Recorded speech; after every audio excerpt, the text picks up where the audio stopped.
Hello there, I'm Caroline. And I'm Phil. Welcome to Happy Hour. Lovely to see you all in. I can see you've all been chatting already. Indeed. And I'm going to go straight into the first three in tonight because we always get chatting and forget. So I'm going straight to the top of my list. Yes, but what if nobody can hear us? We've got to give them time to tell us they can't hear us. I've got complete faith in my skills.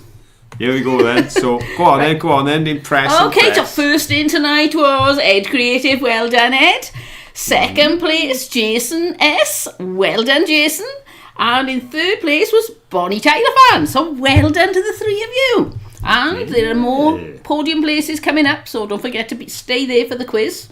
Don't go wandering off to get your snacks. Well, if you're going to wander off to get your snacks, go do it now quickly so you can get back in time for the quiz. Well, if my geography is right, then some people's snacks could be Easter eggs, because I think there are parts of the world that are ahead of us by 12 hours. Therefore, it'll be Easter morning, whereas, of course, we will be waking up in about 10 hours' time to our Easter eggs. And so will all the children. But a very, very happy Easter to everyone. Yes. And hope you got lots of chocolate eggs. Yes, indeed.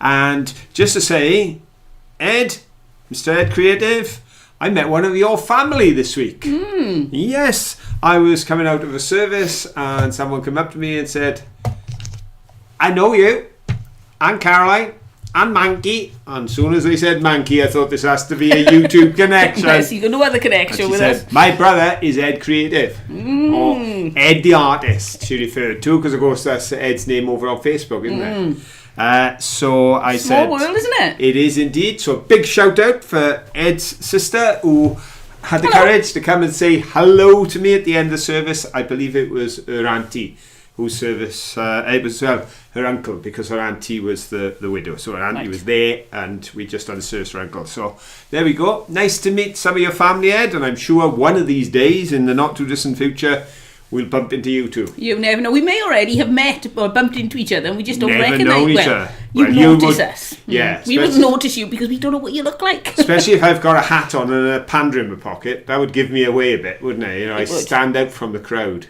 You do. Everybody notices Phil. Nobody notices me. I'm just a generic woman with blondish hair. Then Phil, he walks into a room and straight away people recognise his voice, his face, his hat. Yeah, it's my voice. From funerals and everything, people say, I know that voice. I don't know why. I didn't think I was that distinctive. I thought I just had a Welsh Valley voice. I think you got a very strong accent. Do you think so? Do you think so? Do you think Phil's got a stronger accent than me? I think he talks of really Richard Burton. But I could be wrong. Rachel Bailey mentioning the clocks. Yes, clocks are going forward, spring forward. 2 o'clock in the morning, is it? I think so. I think that's the official time. I think the official time is 2 o'clock on Sunday morning, so therefore we tend to all do it before we go to bed tonight. Yes. So, well, we do it to some of the clocks, and some of the clocks go 6 months, and then they're on time again. How many of you do that? Come on, confession time. How many of you got at least one clock in the house that you never get round to altering? That's us. Well, Lexi said, Phil, once seen, once heard, never forgotten. Exactly. And thanks, Ed. Yep, video and sound are working perfectly. And then lots of discussions on Easter eggs, of course. Yes, indeed. Well, one of the most important parts of the season, aren't they?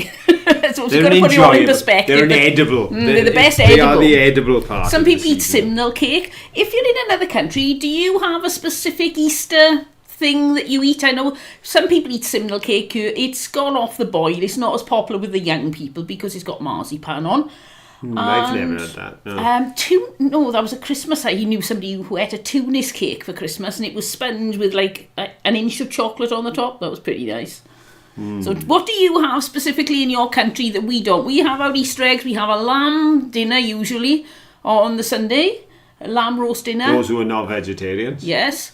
Or us, because we gave up with the lamb years ago. I looked at the price of lamb one year and I thought, why am I doing this? And I bought a chicken. So they had a big advert up in the supermarket this week, and it said £6.49 so for the lamb.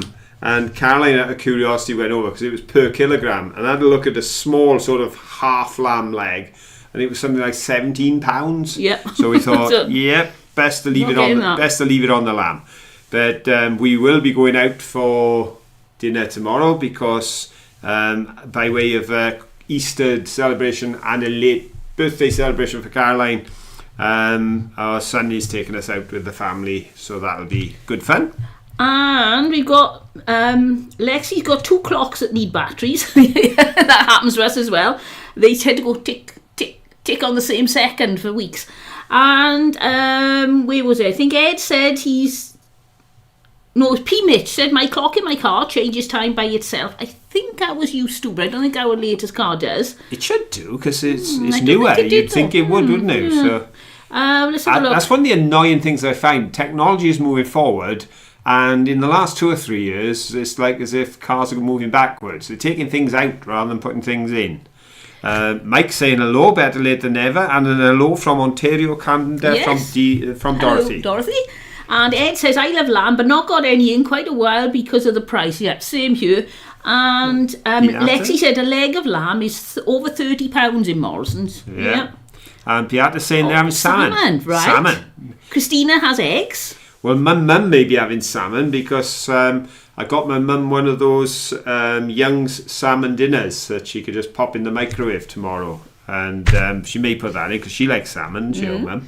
Beata said Easter fires are traditional here. Oh, I love a good bonfire. Lynn Bean doesn't tend to buy eggs, but she has packets of chocolate. As long as it's chocolate, it's fine by me. And let's have a look.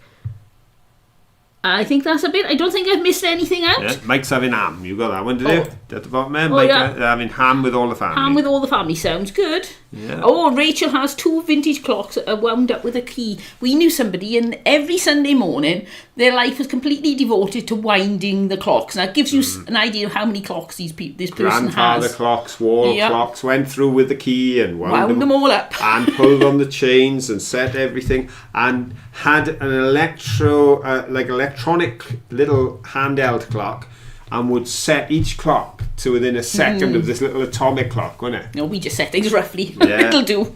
That was Uncle Steve. He used to go around every clock in his house, set them all every week. Now, Beata's over in Germany. Catholics have some Good Friday procession. Sorry, it's been a long day. And when we were in Spain, we were there for all the processions and amazing things to watch. We went to a few different towns and watched different processions. Yeah, we went out on Palm Sunday, and we saw the procession of the Palms, where they left one church on the one side of town and walked the entire town and then into the church on the far side.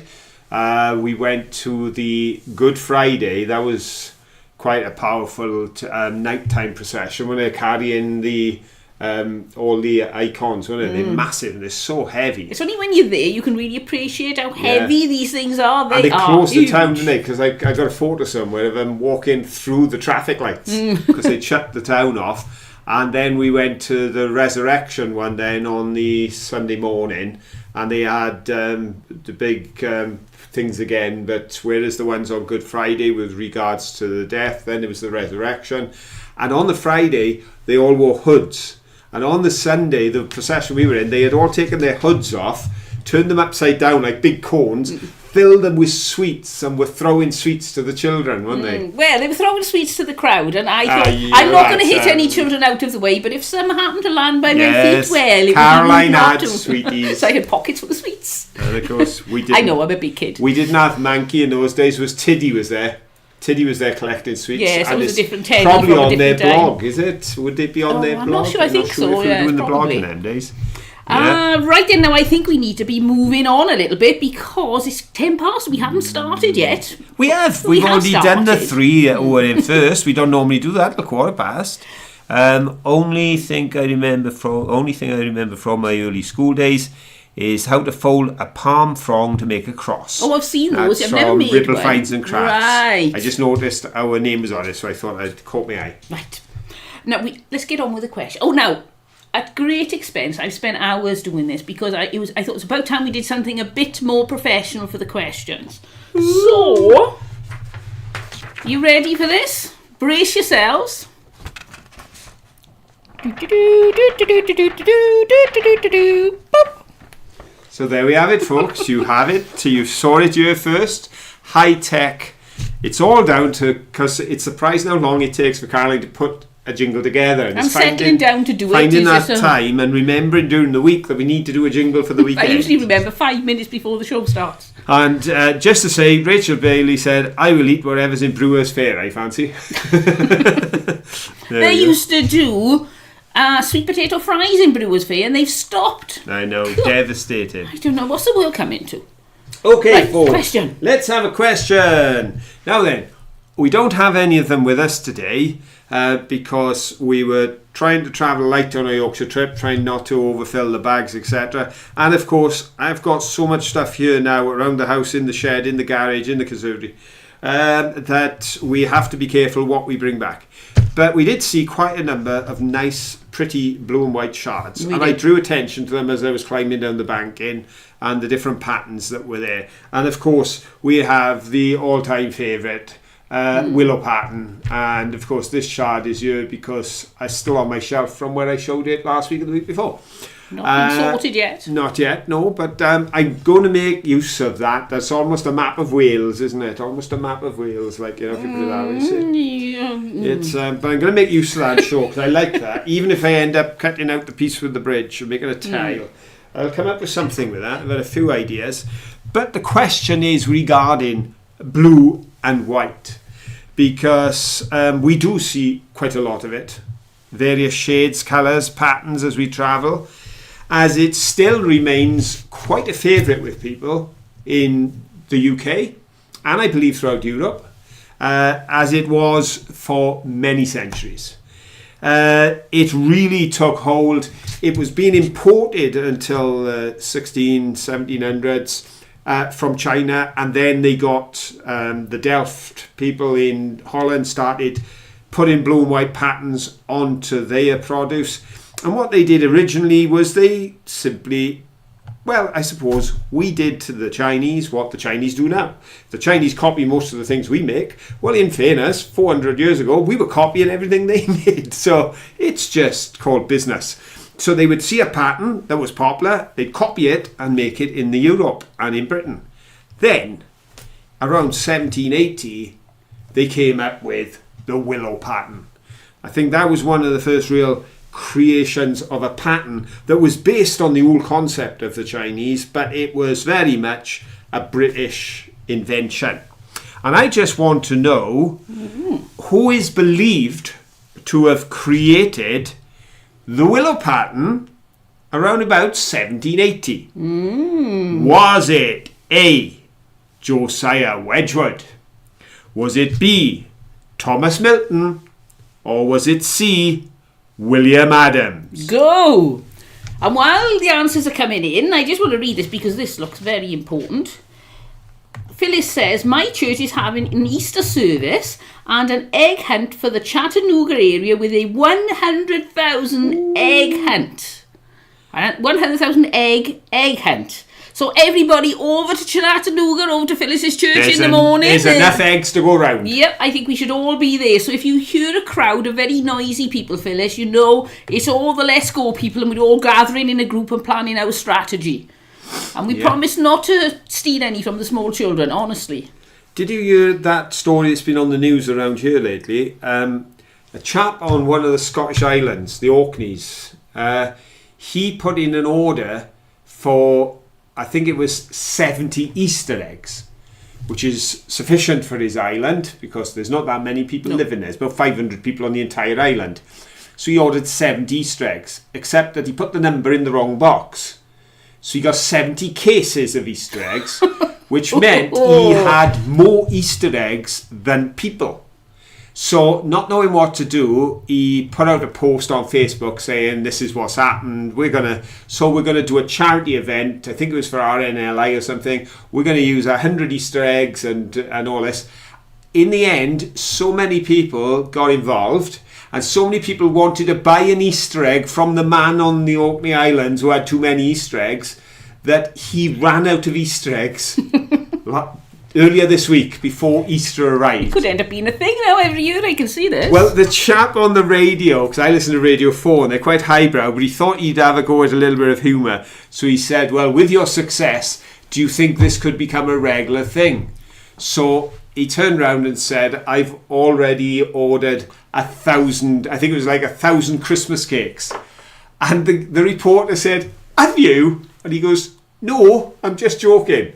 Because humour doesn't travel well on Radio 4, does it? It's not quite a lively place. No. We've got a bit of a problem. What's that? The pandas have been reading my screen, and Phyllis said, where's it gone? There will be a special panda category if you come. So now both the pandas want to pop over and see you when I'm playing. I don't know if we can arrange it in time. So I'll see what I can do. So the pandas may turn up on you, Phyllis. So if you hear a noise in the morning when you wake up, it's the pandas out on your porch waiting for you with their little baskets. Ah, there we go. Well, we've had lots of answers in, so I suppose I really should tell people the correct answer and see who is the winner. Oh, hello, the silent forgotten. There we go. So, ooh, that's interesting. Ooh, got a ooh from Phil. Yeah, we've got more than enough correct answers, but not the most popular answer, because to get the first correct answer, I have to go to the fifth person to answer, who was Mike Sage, who said B, Thomas Milton. Well done, Mike. And it is believed to be Milton before he moved to sport. Do you mean Minton? Milton. I don't know. Milton, I know, is sterilising fluid. I thought Minton was the... Well, I just... so that'd be weird. Could be Minton, yeah. But it's him anyway. Right. So, that's a B. The other B comes from Beata. Well done, Beata. And the next B, well, who would you expect? Lexi? B. Well done, Lexi. And Rachel, you were so close, Rachel Bailey, because it was Lexi B who pipped you to the post. So on our first podium, for getting Thomas Minton, you have got Mike Sage, Beata Heinz, and Lexi B. So there we go. Yeah, it was Minton. It was before he went to Spode, I believe. He was working for another company, and he came up with the creation of the willow pattern and the story that went with it. So, and it's just taken off. It's just gone crazy, isn't it? It's everywhere. It is still extremely popular, shall we say, in these parts at least, and definitely on the dumps. Yes, we do find a lot on the dumps. Yeah, because no matter what era you go to, if you go to the Victorian era, they were turning out willow pattern. If you hit into the 1930s, they were still making willow pattern. If you get the 1950s, 60s, 70s, even today 80s, they're making willow pattern. And now when you go into shops, there are all sections of willow pattern. So fair play stood the test of time. It has. It has indeed. Right then, so now, because time is moving on, I think we'll show some finds. I'll show you my pen pot. Yes. I love this. And I know it's got issues. It hasn't got a handle, but as I said in the video, that's better for me. The handle just gets in the way. It's got a couple of cracks. I don't know if you can see there. There's one of the cracks. And lots of this rusty, that way, mark there. If I show you the pattern on it. It's a really nice pattern. It almost reminds me, if you take the little house away, of the place where we found it, because it was in amongst the trees. And inside, you can tell it was a posh one. Look at that. It's not focusing very well, is it? There's a pattern inside as well. So I love that. It's, let's try the ping test. Dead as a dodo. But it's a really nice thing for me. It makes me happy, and that's all that matters. It's going in my studio. It's going to have my pens in it. Yeah, I was quite pleased because I didn't realise the patterning was on the inside because it was so dirty. So only as I cleaned it, I realised the patterning was there, because without my glasses I couldn't see it. And I'm looking on my screen. I think that came over as blue, possibly. It isn't. It's green. Well, you can see from a distance it's green, but close up it seems to turn blue. Yeah, it's quite like a turquoisey green. And have you got a find you can show us? I have indeed. I have this little pot. Now, isn't that lovely? If only it was whole. Yeah. Unusual. We've never found one like that before. No, find lots of the brown ones. Yeah, loads of brown, but never the blue and white. You could tell, I was saying about the crazing on it. You could see it very clearly in there. And I don't know if it's going to pick up. Yeah, it is. It's crazed all the way around. It had that little handle, very similar shape to the brown ones we find, but blue and white. And it does have on the base... Dairy Supply Company Limited, London WC. So that probably came with cream in. Yeah, And you that think, was... to be that size, That was lovely probably... proper cream jug. Yeah, it is. It had probably had cream in it when it was supplied, because obviously this was something provided by a dairy company, supply company, from London. So that's possibly why it's got that little bit more to it, because the London branding probably, you know, the fact they took the trouble, because I haven't seen them marked before either. But that one's quite clearly marked on the bottom. Something that's pretty new to us all round, isn't it? Yeah. Other than the shape, it's everything about it is new to us. And, well, I was not impressed. It won the day, because as I said nothing large. And I know this is small for a cream jug, but it was still large for the day. Yeah. And nothing broken. And it was broken. But it got in, because I decided it was worth it. And the feel on it, it's got such a good quality glaze. It is. It's just something about it when you hold it in your hand. You can tell really something nice. is cheap and this is not cheap. Even though it probably was just, they churned out loads of them, put the cream in and sold them. Yeah, Ed said it's like a little milk churn. Really nice. So there we go. I was well impressed with that. Well impressed. Right, shall And we of course- have another... Oh, go on. I say, and of course, it's bringing back a lot of memories, because it's a few weeks since we actually made the films, because we were fortunate enough to have reasonable weather when we were up in Yorkshire, when we went up. We've a few videos made. But of course, this is on the trip where we were with Tom at Whitby, wasn't it? So it's got a fair few weeks back. We've had a bit of weather here, so we've been able to get out in Wales once or twice. So that's what we're doing, is sort of... You'll be using our back, our supplies, but we're going to have to go to Yorkshire again soon. We'll have to go somewhere. Dear. We'll have to go How somewhere. will I cope? Because we've got another Yorkshire one to go, and I think enough footage for 2 more from London. So we'll probably do a London, a Mudlark, a London. We'll see how it goes. And then we need to get one more in, and then by that time we're going away. So Yeah, we'll we'll have be 2 off weeks in without May. one, and then we'll be coming, or we'll come back, and there'll be We'll a French one then. Oh, we get around. We go shopping in the Braconts, take you for a look around, see if there's anything you fancy. Yes, we're going first week in May. We'll be off to France, leaving tech support Tim in charge of the HQ and heading off to France for a holiday, which should be great. Oh, hello, Peggy. Yeah, that scrubbed up nicely. It did. I was quite pleased with that. So Right we're then. going to have another question. Another question. we That go. sounds like a plan. Brace yourselves. This is so technical. Boop. As I said in the video this time, I believed the star of the show that was going to be the most intricate, prettiest, and in every way the most wonderful thing we saw was the fungi. The fungi on the tree stump. Admittedly, the tree stump held some secrets, because some bottle digger had thrown a load of bits and pieces in there, and I was able to have a rummage through those as well. Yeah. But there on the edge of the tree stump was the fungi.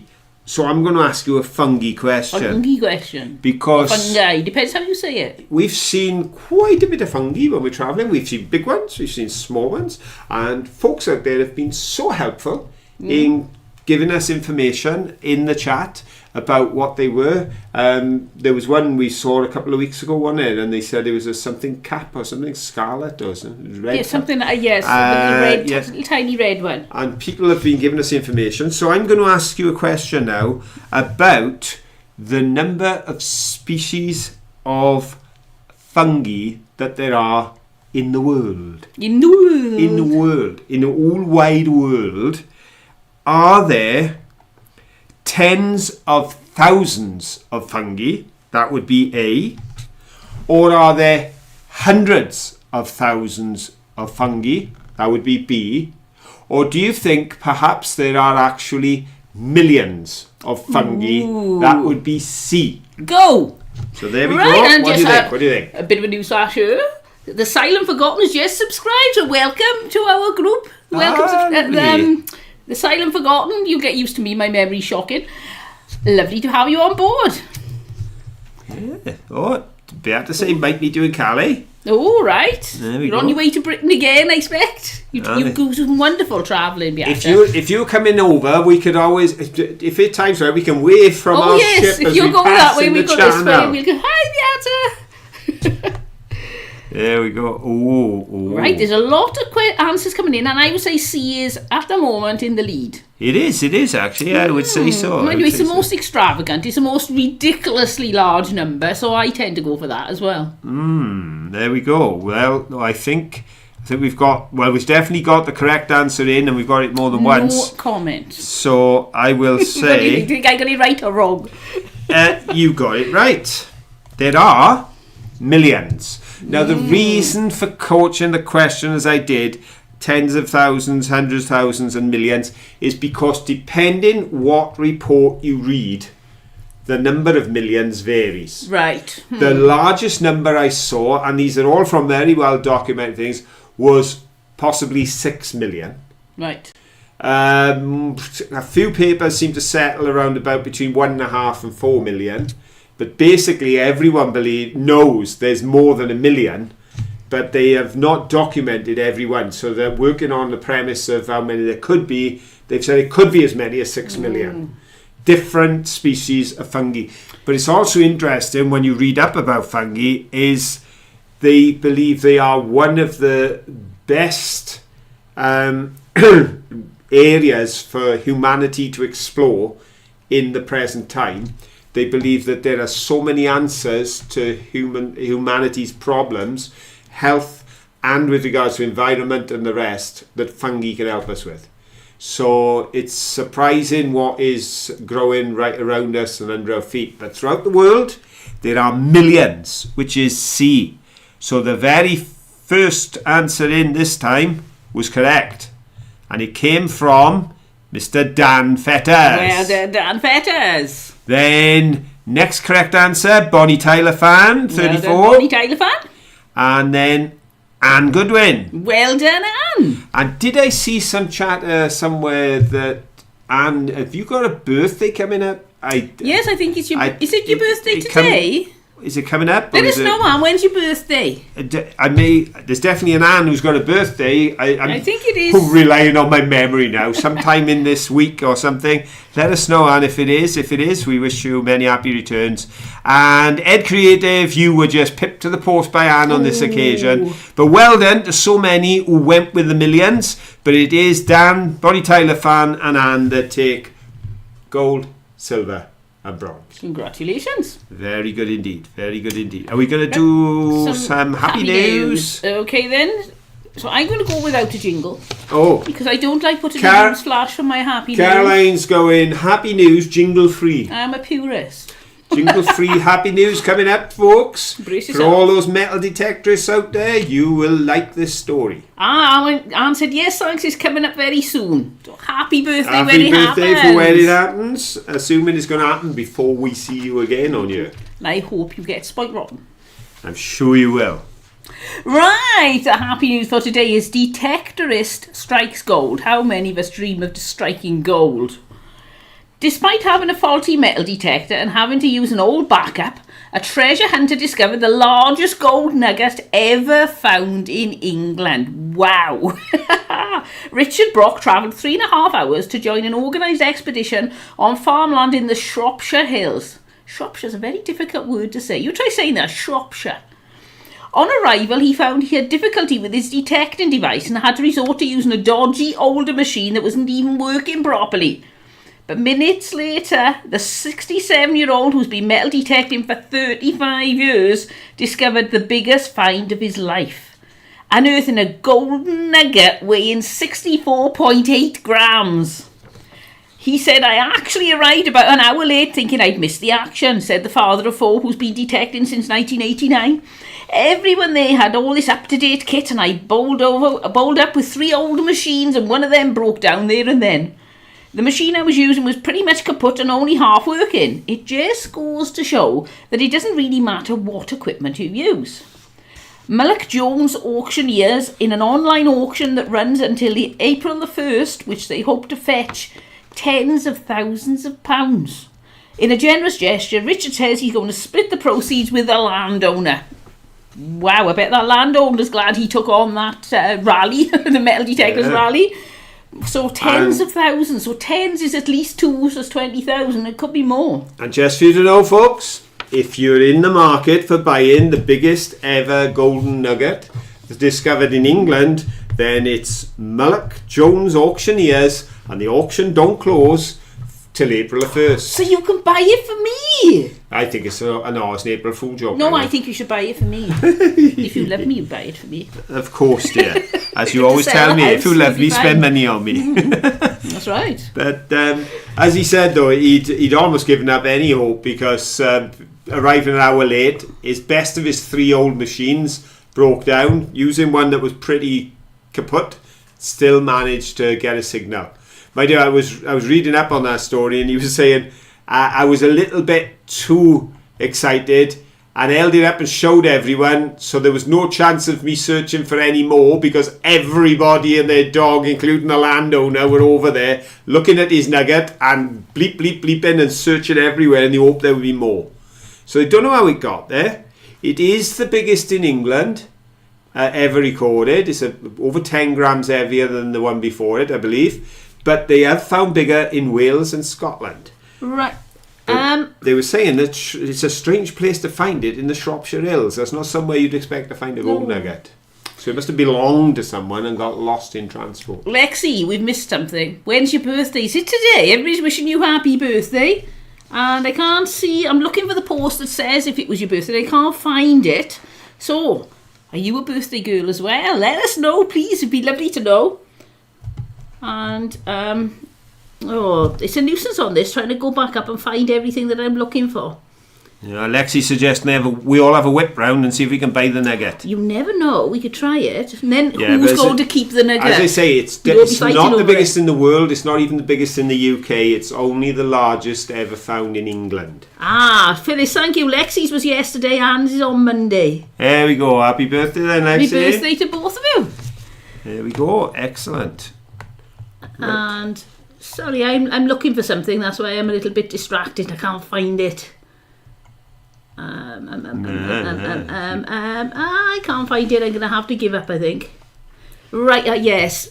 Peggy was saying she's waiting on results for lung cancer. So all the best, Peggy. We really hope you're going to get good news. Yes. It would be really great. And we are all thinking of you. And I'm sure everybody in the chat agrees with me. Wishing you all the best. We do indeed. Absolutely, Peg. Right, I'm going to show a find. Go on then, show what you find. I'm going to show another large broken find that somehow got past the test of not large somehow and not broken, but I brought a teapot. There we are, more cylindrical rather than the usual. Yeah, it looks quite utilitarian, doesn't it? Yeah, more cylindrical. Obviously, handle gone, which is kind of part of the course. Looks like it may have been a squared handle coming out and then down.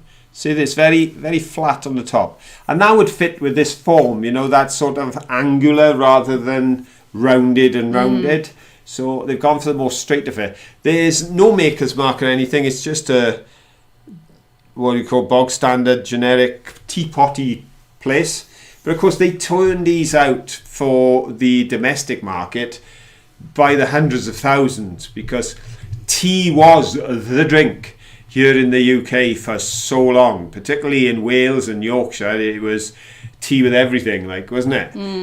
More these days, I think the younger generation are leaning towards coffee. I think even some of our generation are going more towards coffee because it's so much simpler to make. Throw a couple of spoonfuls in a cup. But of course, now people are getting their machines and their baristas. I think Mike's got a barista, hasn't he? My brother, he's got a fancy machine for making coffee. But there we go. Still, I think a usable pot, not for making tea, but to make craft, because I am building up quite a collection of damaged teapots, which I have made use of in the past, as you know, in my Dragon Tower and my fountain and a few other things. But I do have a teapot related question. But before you give us your teapot related question, what are you just say happy birthday to Lisa, Mike's wife. Her birthday's on April the 2nd, so happy birthday for April the 2nd. A lot of birthdays going on these last couple of weeks. Yes, lots of all children. The best babies are spring babies. I wonder why you'd say that. I'm one of them. And I was born in the middle of winter. Say no more. Point proven. End of story. So now can you do your highly sophisticated question time. I can. Jingle. Question time. Okay, a teapot question. The largest collection of teapots, according to the Guinness Book of Records, has amassed 30,000 different teapots in it. Ooh. Now, I must say, I've avoided saying where the collection is. Why is that? Because according to the Guinness Book of Records, it is in one place, but according to somebody in Tennessee, they are advertising they've got the biggest. Ooh, so not to start a row between the people of China and Phyllis in Tennessee, I thought I wouldn't say where the largest is, but according to the Guinness Book of Records, it does have 30,000 different teapots. That's a lot. That's even more than in Phil's shed. And that's Indeed. saying something. But the biggest collection of British teapots is not mine. It has 3,000 teapots in it. And that's the biggest collection of simply British ones made in British factories from the 1700s through to the more modern day. I want to know in which castle is that collection of teapots on display. Is it A, Norwich Castle, B, Warwick Castle, or C, Windsor Castle? Go! I don't know What do you I'm going think? Where do you think you would find the largest collection of British teapots on display, numbering 3,000? It's either Norwich Castle, which is A, Warwick Castle, B, Windsor Castle, C. Let's have a look where we're going. Ooh, lots of answers, lots of answers. Yeah, the answers are coming in. They're coming in pretty thick and fast. Yeah, they are. And I So tell you which what, one's not right? everyone's falling for your the one that you got anyway, because I think you. Yeah, there are a lot of right answers. Yeah, there's a lot of right answers. There's some wrong Yeah, answers. and There's I would say, I don't know. There's probably the same amount of the other two. yeah. So, what do you Well- think? Well, I can tell you now. Well done, folks. I got a feeling that some people may have known the answer to this because there's a fair few, I would say, more correct answers on this than on the last two. A little clue. I went for Norwich and I'm wrong. No, I didn't. Sorry, ignore that. It's She been didn't a go. long You day, would have I'm gone sorry. for Windsor, I think. I went for Windsor, and that was wrong. I thought you'd go for Windsor because I thought that'll tempt people in because it's the only famous I just one. thought, yes, and I just thought, where the Royal Queen is, collection yes, and yeah. no. No, it's because Norwich is right. Don't listen to a word my wife says. Norwich is right. It is A. And the first three answers in are correct. So, Well done. top of the tree, Ed Creative. Well done, Ed. And I tell you what, all these names have already appeared on podiums tonight because Ed's on the podium. Next on the silver, Anne Goodwin. Well done, Anne. And then Bonnie Tyler fan, 34. Well done, Bonnie Tyler fan. So there we go, and we've got another three in a row then. The Silent Forgotten, Mike Sage, Victoria Cook, they got it. Ian Davis got it. Quite a few got it. So well done if you got Norwich, because it's a niche knowledge, that is. Yeah. Or Unless a very you've good been there, if you guess. happen to have been on holidays, I suppose, Yeah. and popped into the castle and go, oh, look, we'll have to go have a look at that one day. Why not? Why not? We've never seen it, and it'd be No, interesting. I assume it's I in think Norwich. you'd probably enjoy it more than me, but I still enjoy looking. Yeah, because we saw quite a few teapots in the Victorian Albert. We did. Yeah, I showed a few. You teapots, yes, Yes. of various styles and ages. They had a lot of china there. They did loads and loads. I couldn't get over how much they had. I imagined everything was going to be laid out, just with its own space. You can see the space around the shape and things. But it wasn't. It was just rows and rows and shelves right up to the ceiling of different types of ceramics. It was absolutely massed with them. Mind you, if one of the organisers of the V&A had heard me when we walked into the china section, and if they'd had any knowledge of a Mayus House farm in Soissons in France, they may have been offended, because I walked in and there's just rows and rows of all this beautiful china, and I said, oh, it's just like the charity shop farm in France. No, the quality of China was wrong. Yes, I must admit, over there, things were ranging from 50 cents to 10 euros, whereas I think everything up there was probably hundreds of pounds an item. They did have some utilitarian-y type things we found on the... admittedly, we found broken versions of it, but they did have some things like marmalade jars and things like that, just to document the history of things. Yeah. So it wasn't all really, really expensive stuff. It was just interesting stuff. But it was certainly a better class of stuff than we see in charity shops and Brocan's in France. But it did remind me of it, because I don't know if any of you remember us filming at the Emmaus House Farm charity shop in Soissons, France. But when we went into the upstairs of the barn, at one time they used to just have row after row. You just had enough room to squeeze past people, and either side, up above my head out, wasn't it? They'd have china and glass, all the... How stuff didn't get broken, I do not know. And they've changed it all now, because that floor really wasn't strong You enough. walk up there and you could feel the floor going. Like this. But they've taken at least half out now, so you feel a bit safe. Well, they've rejigged it a lot now. It's far more boutique-y now, isn't it? Boutique-y. And more out of our price range. We like scruffy shops that haven't had everything all nicely curated into separate things and washed and cleaned. Just give me piles of dirty stuff, and that's what I'd rather rummage through. You get a lot better prices. And can I say, there will be beautiful things to see at all these castles, and so many other castles across Britain. Because in case anybody thinks... Other castles are available. Yeah, other castles are available. It's not just Norwich Castle and Warwick Castle and Windsor Castle. Oh, we've been to some really nice ones. We have castles galore. And of course in Wales we have a disproportionate amount of castles per head of population to anywhere else in Europe, just because the Welsh are very naughty and the English didn't like it and they wanted us to be good. So they built lots of castles to try and make us behave. It failed. And now we just pay our £80 a year and we can go around them all and have a look. And we will take you to some more this summer, I hope. Yes, as well, although we're going back onto the dumps and the rivers, we want to travel, we want to use up our membership as well. And our membership this year takes us into English ones. It does. So we can go to England. Yes, should be good fun. Because last year, because it was our first year, we could go into the English ones for half price. But now, because we're in our second year of Cadw, we can look at, what's it called, English Heritage? We can go in all the English Heritage castles for nothing. So it should be fun, and we will take you some places. Christina, thank you so much. That's you so give us a 55 Swedish crown super chat. And let's have a look. I can't see this. Is the avocado having a cup of coffee or tea? Thank you. Coffee or tea? Thank you very much, Christina. That is really kind of you. And we really appreciate it. Thank you. We do indeed. And very happy Easter to you as well, Christina. P. Mitch got a good point. Yes. Imagine having to dust that lot. No. I'm not a big fan of dusting. I went to visit my friend once and they had a fridge magnet and it says, I don't mind if you notice the dust, but please don't write your name in it.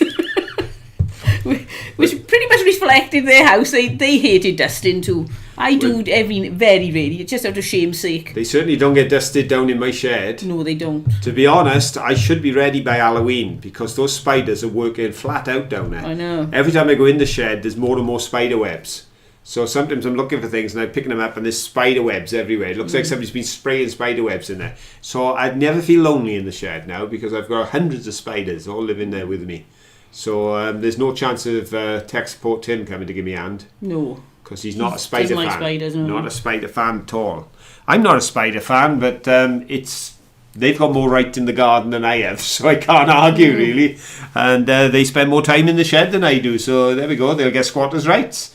I'll be asking their permission to go in before long. Isn't it funny how you got dusters and non-dusters? Now, I know some of my friends are fastidious dusters and you will never find a scrap of dust anywhere. And you've got other friends who never dust. Now, I will dust occasionally, but I don't dust every day.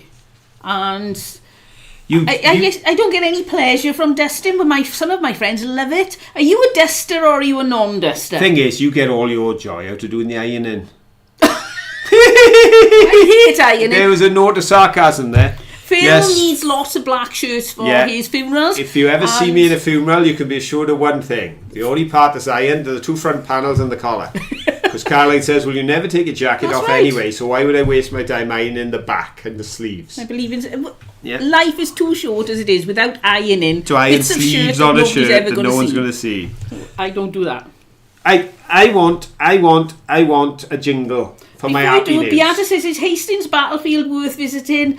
That's debatable. The battlefield It is just a field. is a field. There's But nothing to identify. directly above it, you've got the town and you've got the castle and the buildings. Your Battle Castle is nice. Yeah, the buildings in Battle, which we showed the outside of on our video.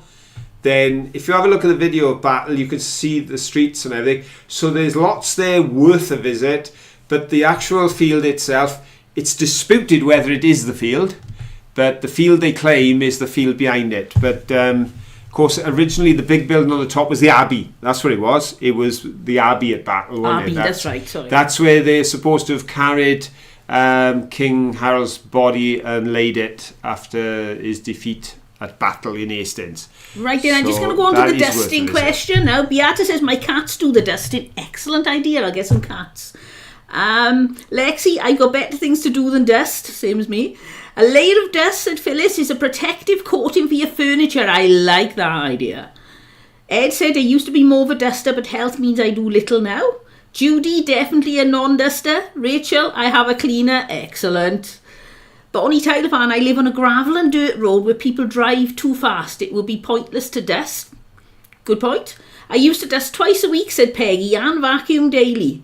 I used to when we had a dog, but now we don't have a dog, then I vacuum weekly unless I've been crafting, in which case it makes a terrible In mess. which case, you've got to be Christina's knee not deep in stuff. into dusting. Once a week duster, Sharon? Yeah. Yeah, Bonnie Tyler fans say, no, P. Mitchell useless to dust. Once a week duster.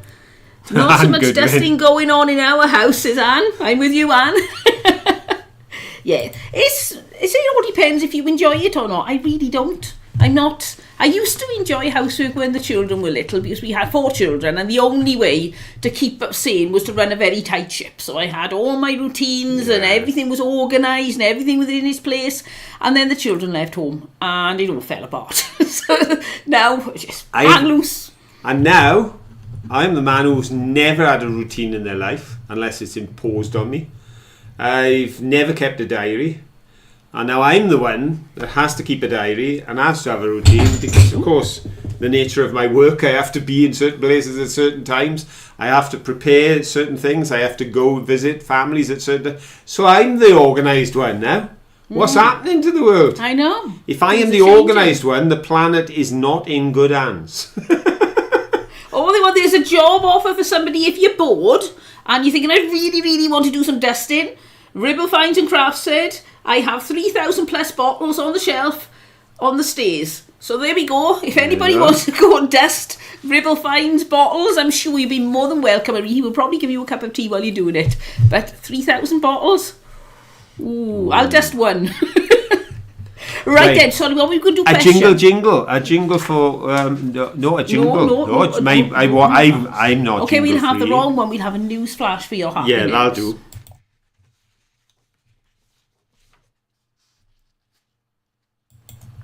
Here is some happy news, folks.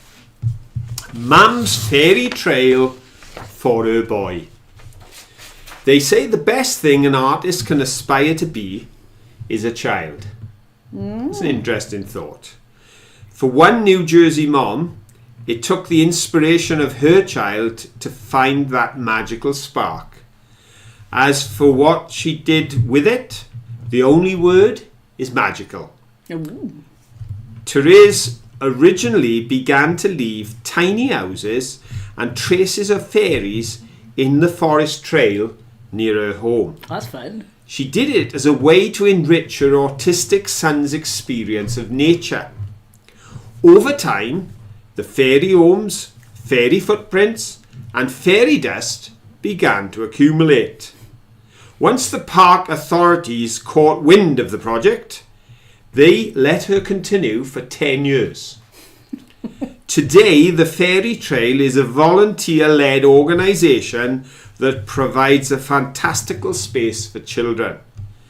She thought this was a dynamic way of getting little children into nature, getting them to use their imaginations and getting them to tap into their creativity and stimulate both early childhood and special needs children, said Beth Kelly, a trail keeper. This is really about a magical feeling when you come here. It touches your heart. It gives you a sense of wonder, imagination, creativity. It all blends and bonds with nature. Therese and her son moved out of the area some years ago, but the local attraction has become so beloved that Kelly and her colleague Julie Gould continue to maintain the fairy trail by replacing the biodegradable structures in her absence. Monkey wants to know what countries are in. It's in the USA. Oh, sorry, Monkey. Monkey said if it's in this country, we could have gone along and he could have had a look. But no, sorry. New Jersey. New Jersey is a bit too far, really, isn't it? Yeah. New Jersey, that's where it is.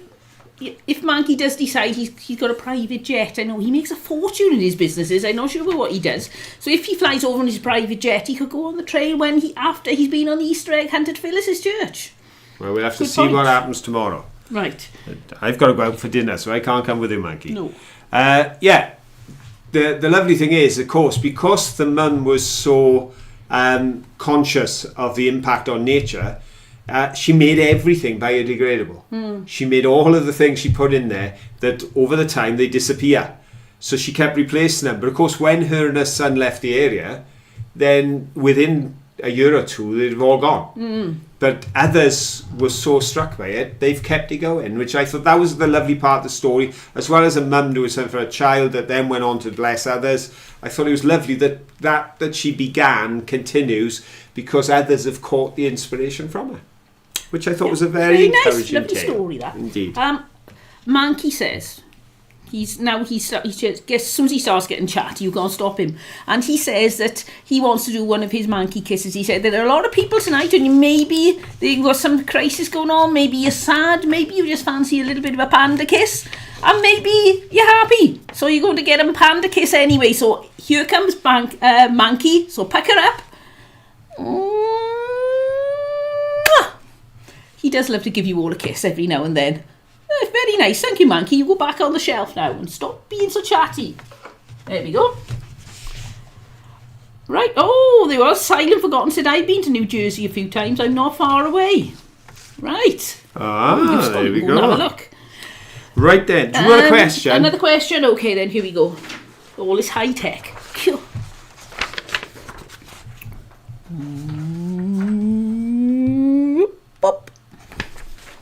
Right, and the question is linked to this, because on the 2 visits to that dump, we've both found, each of us found a golf ball on separate occasions. We did. So I thought, it's time for a golf question. The longest distance covered by a golf ball in competition was set by Mike Austin, who drove the ball 515 yards. How long has that record stood? Is it A, for 70 years, B, for 50 years, or C, for 30 years? Go. How long? With all the modern technology that we have today, this record was set at least 30 years ago, possibly 50 years ago, and maybe 70 years ago. What do you think? Because it was set a long time ago, because as you say, technology, they've now made lighter things and everything. I did read that there was a 28 mile an hour wind on his back. Nah, that helps. The day he hit it, Yeah. and I don't think that's happened for anyone since. So nature lent him a hand. Well, I got this one wrong. So how long do you think it has stood? Yes. Monkey saying, is everybody happy with the No. kiss? I said, yes. Everybody was very pleased. Obviously, Well done, Monkey.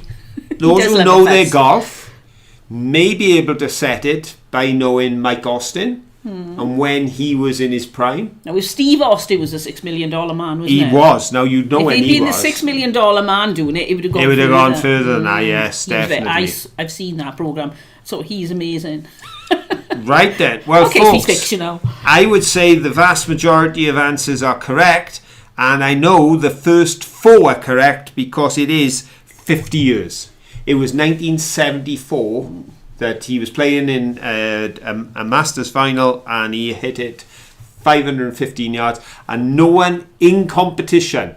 The Guinness Book of Records only measure in competition because that's when they can measure it for sure. But, so somebody might say, I hit it more than that, but if it wasn't in a competition, Yeah. it doesn't count. So here we go. Ho ho ho, Dan Fetters, you've got the gold. Well done, Dan. Ed Creative, you've got the silver. Well done, Ed. Mike Sage, you've got the bronze. Well done, Mike. And a special mention to Jason S, because there was 4 in a row to start it, and he was pipped to the post by Mike. So there we have it. And it's a golfing question, and we don't get those very often. No, we don't. Right, I got a Right couple. then. What about some fines, dear? Okay, I'm going to show you Let's my... have, say, 3 minutes of fines, and then I'll do the all-together question of everything. We've got this body. So we get it to focus on the body instead of me. There we go. And I've got this head. Little tiny head. That's the back of it, obviously. I can't sort of spin it round. And I don't think it's the right head. Oh, no. Well, it was found on 2 just a different second. sides of the dump, wasn't it? Yeah.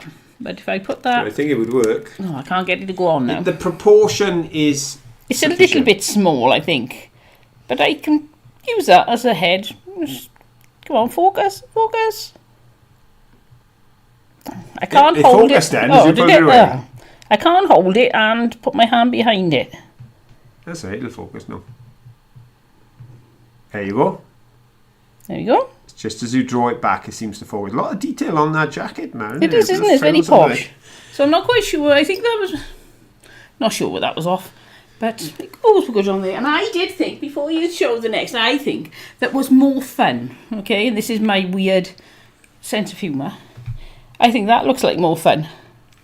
Just a second. If I put a pipe bowl on there, And then you could, it's got like a little open face. It amuses me, I know. and just to show, there are the 2 pipe stems. Mine did win by only a couple of millimeters, but then of course, if we're going by diameter, Caroline's was the biggest, because Caroline, of course, came up with 2 pipe bowls as well. So I was so chuffed with that. And then I got back and spotted this and 2 pipe bowls sitting there. Have you got the pipe bowls there? Pipe bowls. Well, yeah, you've just seen the one, Yeah. which is that one. So there's And you got one end there. that's a bit more broke, And but it's got a then- bit of stem on it. got this one, which has got the little sort of rest for when you put it like that. But if I turn it around, there's a little chip. Well, it's more than a chip, isn't it? It's also 2 nice pipe bowls, and I still don't know why I love them so much. I just do. I think they're wonderful. Keep thinking of things you could do with them. What if you would show us? Oh yes, this was lovely. Lid off with some sort of balm pot or something. Cold cream seems to be the thing that most Right. people on eBay think goes in them when they're selling them. But very posh lid if it had been whole. And at the bottom it would have had the price and the address. I did a little bit of research on Atkinson's Rose cold cream. And most stories describing the origins of Atkinson's go back to 1799. And it is said that Mr. Atkinson came down to London with no more than a pet bear, and As you do. he was selling animal grease, which was to be used for gentlemen's moustaches and training unwieldy beards in order to keep them under control. That's Oh, where imagine the flies in that. that's what he is supposedly started with, and today there are still extremely expensive London-based perfumery called Atkinson's, and they have on their label 2 bears. Ah, So that's the story, but of course they carefully say it is believed, because it could be mythology Yeah. that it happened that Never way. know. But as I say, Atkinson's are still producing very, very expensive and they have supplied the Duke of Wellington. They provided to Napoleon. They've got perfumes that were made for the queens, kings, and the royal houses all over Europe. Right. So there we go. There Very we go, posh. Ed. I did decide it would look good with the head in, but then I realised then it doesn't quite fit, so it didn't get a head in it, and I think I find a smaller one or a bigger pipe. Right then, shall we have the last question of the night? Let's We've got have 1 the minute last to go. question. 1 minute 1 minute to go. Ooh, question time. Right, with fear and trepidation, I ask this question because I sometimes get the answer wrong myself. Oh, I can't How believe that. many places did Mankey appear in this week's video? Was it A1, B2 or C3? Go! And I always worry somebody's going to say 4, 5 or 6. Hey, Ribble, what do you reckon? You tend to be the authority on this. What do you think, folks? Oh, Ed counted but forgot. Oh, we got some answers coming in. Oh, yes. Are you right? Are you not right? Right, Beata's given us a weird sort of symbol-y thing. I thought there was something weird going on. Not sure what that is, Beata. I haven't even got one of those on my keyboard that I can see. Right, this is interesting. Right, let's see what Ribble's saying. 2 times? That's it. Ribble thinks At 2. the start in Phil's jacket, and 10 minutes 24 hiding behind the log as Phil goes up the path. There we Oh, go. are you right? Are you right? Right then. Well, folks, here it is. The decision is made because Mankey appeared 3 times. Ooh. Now, just a word to Steve, to Ribble Finds, just a word. I only spotted him and I did the filming and I took him there and I only noticed on the final edit that I had missed one. I had him down as 2. There is a 3rd. I'll tell you where. You're correct. The first one at the intro, he's in my jacket at the beginning of the intro. Yes, you're correct. As I was going up, he was behind the logs there in the ground. But when I arrived at that digger's hole and I showed the brushwood and said it wouldn't be safe to step in the bottom right hand corner of the screen, as I pan across, there is Mankey facing away from the camera, climbing on the brushwood to have a closer look. And even I missed him all the way through the edit. It was only when I watched it at the end I caught sight of it. So it is 3, folks. It is 3. Yes, and there we go. the first 3 so let's have a look. It was quite ooh, there we go. Ooh, we got ooh again. Right. It's an ooh night tonight. The very Jason S got the gold. Well done, Jason. And birthday girl for Monday, Anne Goodwin, got Well the done, silver. Anne. And Ed Creative, I've got this right, haven't I? So, yes, I have. Well done, Ed. Well, what caught me out is second on there is Bonnie Tyler fan 34, who said A, but I right. saw the 3, so I got confused because my eyes go all over the place. So it's Jason, Anne, and Ed. And special mention for Mike Sage because Ed pipped you to the post. Ooh, close, but not close enough. But thank you all for joining in. Thank you for being here. Yes, thank you. It's been Where would great we having be you all otherwise? around. And We'll be back next week. we will, so we'll see you then. But until then, don't forget, have Have fun. fun. Bye. Bye.